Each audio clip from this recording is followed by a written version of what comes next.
ITI পরীক্ষায় দেশের মধ্যে প্রথম মুর্শিদাবাদের কান্দির দৃষ্টিহীন যুবক বাবলু হালদারকে সম্বর্ধনা দিলেন কান্দির বিধায়ক অপূর্ব সরকার।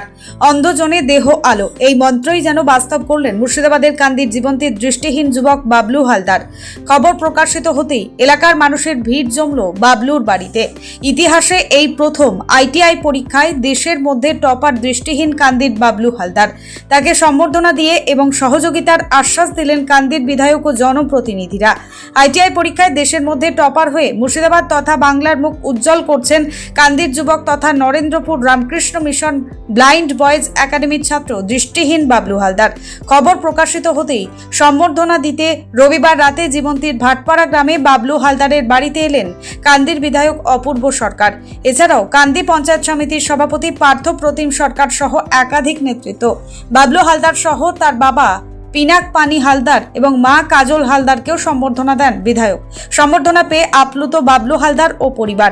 আগামী দিনে দৃষ্টিহীন বাবলুর উচ্চশিক্ষার পড়াশোনা থেকে যে কোনো সহযোগিতা করার আশ্বাস দেন বিধায়ক অপূর্ব সরকার এবং কান্দি পঞ্চায়েত সমিতির সভাপতি পার্থ প্রতিম সরকার। প্রসঙ্গত উল্লেখ্য, আইটিআই পরীক্ষায় কারিগর প্রশিক্ষণ প্রকল্পের অধীনে মেটাল কাটিং অ্যাটেন্ডেন্ট বিভাগে 600-র মধ্যে 473 নম্বর পেয়ে জাতীয় স্তরে দেশের সেরা হয়ে মুর্শিদাবাদ তথা বাংলার মুখ উজ্জ্বল করেছেন মুর্শিদাবাদের কান্দির বাবলু হালদার। তোমার চ্যানেলের মধ্য দিয়ে আমি কালকে রাত্রে দেখেছি, এটা আমি ছিলাম না, কালকেই ফিরেছি। সাধারণভাবে আমাদের এই গ্রামীণ এলাকায় যেখানে বড় বড় ইংরেজি মিডিয়াম স্কুল নাই, বড় বড় অনেক কিছু নাই, সেখানে একটা সাধারণ পরিবারের বিশেষ করে যে দু চোখ তার অন্ধ, দৃষ্টিহীন একদমই, সারা ভারতবর্ষের national council of vocational training করেছে। আমাদের তো, আমরা তো গর্ব অনুভব করছি এবং ওকে দেখে আরো 5 জন আরো আরেকটা শিক্ষা পাবে যে আমি শারীরিকভাবে যে কোনো জায়গায় আমি যদি অক্ষম হই, আমার যদি ইচ্ছা থাকে, আমার যদি মনের জোর থাকে, আমার যদি চেষ্টা থাকে, আর এই রকম বাবা মায়ের যদি আশীর্বাদ থাকে যে এত কষ্টের মধ্যেও এই বাবা মার স্নেহ, ভালোবাসা, আশীর্বাদ, এই পাড়ার এত মানুষ, আমাদের এই কচি কাঁচা বাচ্চারা, আমাদের সবাই এসছে আজকে। হ্যাঁ, আমার সমস্ত নেতৃত্বরা আছে ওদের জন্য। আমার দেরি হলো একটু আসতে, যাই আটকে গেছিলাম অন্য জায়গায়, জ্যামে পড়ে গেছিলাম। একটা জিনিস শুধু ও আমাদেরকে অনুপ্রাণিত করেছে। একজন শারীরিকভাবে বিশেষ চাহিদা সম্পন্ন মানুষ হিসাবে, দৃষ্টিহীন মানুষ হিসাবে, একজন দৃষ্টিহীন মানুষও কিছু করতে পারে। আমি আমার এই ছোট্ট ভাইকে বলবো যে ও আমাদেরকে গর্বিত করেছে, মুর্শিদাবাদের মানুষকে গর্বিত করেছে, বাংলাকে গর্বিত করেছে। আরো পড়াশোনাটা উপরের দিকে, ডিপ্লোমা দিকে যদি যাওয়া যায়, ও স্যারদের কাছে খবর নেবে, আমিও আমার লেভেলে খবর নেব। আমরা চাইবো আর একটু উপরে, আরো বেশি পড়াশোনা করুক, চাকরিও পেয়ে যাবে। এনসিভিটি করেছে, নিশ্চিতভাবে চাকরি পেয়ে যাবে, কিন্তু আরেকটু পড়াশোনা করুক যাতে আরো ভালো জায়গায় যেতে পারে। এবং বাবা মা যেভাবে স্নেহ ভালোবাসা দিয়ে, গ্রামের মানুষ যেভাবে পাশে থেকেছে, ও যেন আগামী দিন সবার পাশে, গ্রামের মানুষের পাশে বাবা মাকে যেন দেখে। আমাদের সব সহযোগিতা, আমরা যারা এখানে আছি, ও যতদূর পড়তে চাইবে আমি পড়াবো, ও যেটা করতে চাইবে তার দায়িত্ব আমার। আর এটাই আমরা চাই যে আমাদেরকে কেউ ভালো পড়াশোনা করলে, সমাজের ভালো কাজে কেউ লাগলে, তার জন্য যা যা করার দরকার আমি বা আমরা সবাই মিলে তা করতে রাজি। ও যেহেতু গর্বিত করেছে আমাদের সরকারি কাজের, তবে আমি ওকে অনুরোধ করছি সবার পক্ষ থেকে, ও আরেকটু যদি ডিপ্লোমা গুলো পড়তে পারে, তার যদি সুযোগ, পড়াশোনাটা যদি আরেকটু এগিয়ে নিয়ে যাক, বাদ বাকিটা আমরা দেখে দেবো। আমরা দেখে দেবো। আমি অপূর্ব সরকার, আমি তাদের সাথে আছি। হ্যাঁ, দেখুন, আমার খুব ভালোই লাগছে, কারণ আমি তো ভাবিনি যে এরকম বিধায়কের হাত থেকে আবার সম্বর্ধনা পাবো, সেজন্য বেশ ভালোই লাগছে। কারণ এই খবরটা ছড়িয়ে যাওয়ার পরে তারপরে সবাই জানতে পেরেছে, নইলে তো কেউ কিছু জানতোই না বিষয়টা।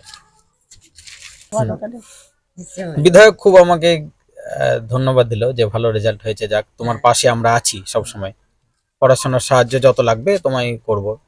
এরকম না, আশ্বাস দিল। দিয়ে গেল। হ্যাঁ আশা থাকা আশ্বাস দিল। হুম ধন্যবাদ জানাচ্ছি। হ্যাঁ, এবং তুমি একটা দাবি করেছিলে, সেই ব্যাপারটা নিয়ে কি? সেই ব্যাপারটা নিয়েও বললো যে ঠিক আছে আছি তোমার পাশে, আমরা দেখছি তুমি আরো এই ডিপ্লোমাটা যদি করো তাহলে তোমার আরো ভালো হবে, সেটাই বলতে চাইছে। ভবিষ্যতে একটা চাকরি আশা, মানে যদি সেরকম হয় তা একটা হ্যাঁ, আশা চাকরির ভবিষ্যৎ। একটা আশা আছে, সেটা একটা। হ্যাঁ, আমি আইটিআই এর এমসিএ বিভাগ থেকে প্রথম হয়েছি, মেটাল কাটিং অ্যাটেন্ডেন্ট। নামটা বলে দাও। বাবলু হালদার। না, এখানে মানুষ হয়েছে আমার আগেকার জন্ম টন্ম হ্যাঁ, সব এখানেই তো আমাদের সব। হ্যাঁ, প্রথমে একদম ছোটতে রামপুরহাট স্কুলে পড়তাম, তারপরে নরেন্দ্রপুর রামকৃষ্ণ মিশনে ভর্তি হয়, ওখানেই একবারে সব পড়াশোনা উচ্চ মাধ্যমিক পর্যন্ত। তারপরে আইটিআই কোথা থেকে দিয়েছো? আইটিআই নরেন্দ্রপুর রামকৃষ্ণ মিশন থেকেই করেছি। আচ্ছা, রেজাল্ট পাওয়ার পর প্রধানমন্ত্রীর হাত থেকে যখন পুরস্কার পেলে তখন মানে আবেগটা কেমন ছিল? হ্যাঁ, খুব ভালোই লাগছিল। প্রধানমন্ত্রীর হাত থেকে নেওয়া মানে তো অনেক গর্বের ব্যাপার। জীবনে বড় বড় একটা প্রাপ্তি না? হ্যাঁ, অবশ্যই খুব বড়ই প্রাপ্তি এটা। ঠিক আছে। দেখুন, আমাদের প্রিয় বিধায়ক কালকে রাত্রে আপনার চ্যানেল থেকে খবরটা সংগ্রহ করে আমাদের মধ্যে শেয়ার করেছে। আমার পৌরসভার পৌরপিতা, আমার কর্মাধ্যক্ষ, আমি পঞ্চায়েত সমিতির সভাপতি, আমাদের এবং মাস্টারমশাই সবাই মিলে আমাদের কালকে আলোচনা হয়েছিল আজকে আমরা ওর সাথে দেখা করতে যাবো। আমরা খুব গর্বিত, বিশেষ করে আমাদের এই কাঁদি ব্লকের আমাদের এই মাটির ছেলে, সে বিশেষ চাহিদা সম্পন্ন মানুষ, দৃষ্টিহীন একটি যুবক, তিনি আজকে ভারতবর্ষের প্রধানমন্ত্রীর হাত থেকে পুরস্কার নিচ্ছেন। আমাদের মুখ্যমন্ত্রী থেকে শুরু করে আমাদের সকল টিম ওর পাশে আছে। আগামী দিন ওর আমাদের বিধায়ক, প্রিয় বিধায়ক বলল যে ওর এখন বয়স অল্প, একটু পড়াশোনার দিকে যদি ওর ইচ্ছা থাকে সমস্ত রকম সহযোগিতার দায়িত্ব উনি নিয়েছেন। আর ওনার মা আমাদেরকে বলেছেন, বাবা বলেছেন, ওদের মানে সুযোগ্য পুত্র উদাহরণকেও সম্মান জানিয়ে বলছি যে ওর আগামী দিনে কাজের সমস্যা আমাদের বিধায়ক থাকতে, আমাদের সরকার থাকতে, আমরা থাকতে আশা করি অসুবিধা হবে না। এবং কান্দি পঞ্চায়েত সমিতির পক্ষ থেকে ওকে আমরা বিশেষভাবে বাড়িতে এসে ধন্যবাদ জানিয়ে গেলাম। এরপরে আমরা আমাদের সমস্ত আধিকারিকদের মধ্যে ডেকে নিয়ে ওকে আমরা আরো সম্বর্ধনার মাধ্যম দিয়ে ওকে যেমন উৎসাহিত করা, সেই সঙ্গে এই ধরনের বিশেষ চাহিদা সম্পন্ন মানুষ বা অন্যান্য কৃতি মানুষ খুঁজে পেলে আমরা তাদের পাশে দাঁড়িয়ে একটা দৃষ্টান্ত স্থাপন করে মানুষের মধ্যে যেন আরো কিছু মানুষ ওর মধ্যে থেকে উঠে আসে, সেই চেষ্টাটাই হচ্ছে আমাদের প্রচেষ্টা। আমাদের বিধায়কের নেতৃত্বে আমরা এটা ক্রমাগত করে যাচ্ছি। সেই জন্য আমি আমার ভাই হিসাবে বলছি না, আমার বিধায়ক হিসেবেই বলছি যে এই ধরনের নেতা, এই ধরনের বিধায়ক যদি আমাদের পাশে থাকে, কাঁদি ব্লকের সমস্ত মানুষের পাশে, তাহলে আগামী দিনে আমরা বিপদ আপদে অন্তত একটা কান্ডারিকে সামনে করবো। তো বিষয়টা নিয়ে কতটা ধন্যবাদ দিবেন, কি বলবেন, কি আশা করছেন? আমার তো খুবই আনন্দ হয়েছে, আমার ছেলের জন্যই তো আজকে বিধায়করা এসেছে আমাদের বাড়ি, তা আমার খুবই আনন্দ লাগছে আমার। আপনার ছেলে সম্বোধনা পেলো, আপনারা পেলেন, হ্যাঁ, আমরা কতটা বুকটা খুশিতে ভরে গেল? খুব খুশি, আমি এমন খুশি কেউ হয় না, খুব খুশি। এই যে কষ্ট করে যেভাবে হ্যাঁ। পড়াশোনা করেছেন, কতটা আশাবাদী ভবিষ্যতে? আমি আশাবাদী, ছেলের এখন একটা কিছু হোক, এইটাই আশাবাদী।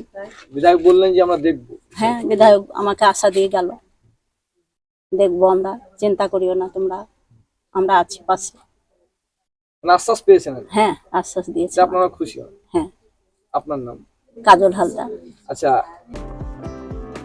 কান্দির জীবন্তী থেকে উম্মার শেখ ও শাহিন শেখের রিপোর্ট, চেতনা নিউজ। যুক্ত সোনার গহনায় এবার দুর্দান্ত অফার।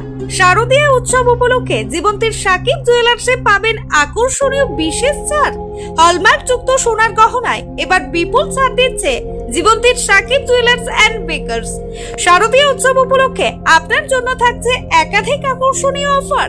এখানে পাবেন নানান নকশার সোনার গহনা, নেকলেস, কানের দুল, আংটি, বিয়ের শাখা, পলা, নোয়া বাঁধানো গহনা। তবে আর ভাবনা কিসের? আজই চলে আসুন জীবন্তীর সাকিব জুয়েলার্স অ্যান্ড মেকার্সে। শারদীয়ার কেনাকাটার জন্য এখনই চলে আসুন জীবন্তীর একমাত্র বিশ্বস্ত প্রতিষ্ঠান সাকিব জুয়েলার্সে।